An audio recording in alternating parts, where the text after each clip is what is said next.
औज़ुबिल्लाहिमिनश्शैतानिर्रजीम बिस्मिल्लाहिर्रहमानिर्रहीम अस्सलाम वालेकुम। कैसे हैं दोस्तों? उम्मीद करता हूँ सब दोस्त बिल्कुल खैर वाफियत से होंगे।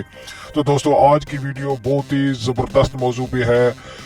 जो लोग यहाँ पे अभी सऊदी अरब में हरूब का शिकार हैं, जिन लोगों के कफीलों ने हरूब दे दिया है, उन लोगों के लिए वीडियो बहुत ही इम्पोर्टेंट है। दोस्तों मेरे साथ रहिए और वीडियो को लास्ट तक देखिए। इंशाल्लाह मैं आज आपको बताने वाला हूँ कि हरूब का सबसे पहला काम आपने क्या करना है, और दूसरे नंबर पे अल्लाह आपका भला करे आपने क्या करना है, और तीसरे नंबर पे आपने क्या करना है। ठीक है, सबसे पहले तो जिन लोगों के कफीलों ने उनको हरूब दिया है उनको करना ये है कि वो सबसे पहले 20 दिन के अंदर अंदर जो है अपने शहर के मकतब अमल में जाके अपने कफील के खिलाफ केस करें। और इंशाअल्लाह 110% इस चीज़ का यकीन है कि जब आप 20 दिन के अंदर अंदर अपने कफील के खिलाफ केस करते हैं तो इंशाअल्लाह आपका हरूब पहली पेशी पे ही इंशाअल्लाह ख़त्म कर दिया जाएगा।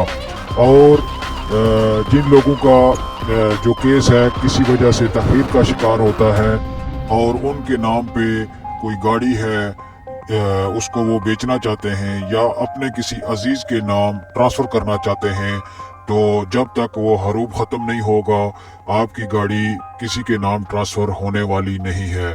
तो आपने करना क्या है, आपने अगर गाड़ी बेचनी है, आपको मजबूरी है गाड़ी को किसी के नाम ट्रांसफ़र करना है, तो आपने सबसे पहला काम करना है पाकिस्तानी सफारत खाने से जाके वहाँ से एक अथॉरिटी लेटर लेना है, और वो अथॉरिटी लेटर लेकर आपने उसको तस्दीक करवाना है वज़ारत ख़ारजिया से, जो हईल वशम, तरीक नासरिया और तरीक वशम पे रियाद शहर में वाक़ है, उससे जाके आपने तस्दीक करवानी है इस पेपर की। और ये पेपर आपने तरीक़ल खर्च तरहेल, जिसको सिजन अलवाफदीन, ठीक है, उसको सिजन अलवाफदीन भी कहा जाता है, वहाँ जाकर आपने वो पेपर जमा करवाना है और उनको बताना है कि मुझे ये गाड़ी अपने नाम से ट्रांसफ़र करवानी है। तो वो आपका ये काम कर देंगे और आपकी गाड़ी इंशाअल्लाह आपके नाम से दूसरे नाम पर ट्रांसफ़र हो जाएगी। मैं उम्मीद करता हूँ कि आज की वीडियो आपको काफ़ी फ़ायदा देगी। अगर आपको वीडियो अच्छी लगे तो आप हमारी वीडियो को लाइक करें और चैनल को सब्सक्राइब कर लें। इंशाअल्लाह आइंदा आपके लिए भी अच्छी अच्छी वीडियो लाता रहूँगा। इसी के साथ मुझे इजाज़त दीजिए। अल्लाह हाफिज़।